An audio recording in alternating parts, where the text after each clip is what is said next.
Hvis vi ser på dette billedes tegn, får vi øje på en kvinde med briller, håret opsat og en avis i hånden. Hun sidder i en hvid skjorte, som er meget kort, og de øverste knapper står åbne. Det er, hvad øjet umiddelbart ser, altså tegnenes denotationer, også kaldet tegnenes udtryk. Tegnene signalerer også en merbetydning. Det kaldes konnotationer. Avis, briller, håret opsat signalerer intellektualitet. En kvinde med ben i næsen. Den lette påklædning, at hun viser lidt hud, fremhæver hendes femininitet. Hun fremstår sexet. Der er ikke tale om en hvilken som helst kvinde. Det her er Beyoncé.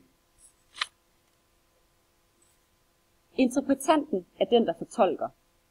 I dette tilfælde er det altså mig. Interpretanten sammenskriver udtryk og indhold og skaber en fortolkning. Min fortolkning af dette billede er, at Beyoncé iscenesætter sig selv som en kvinde, der både er intellektuel og sexet.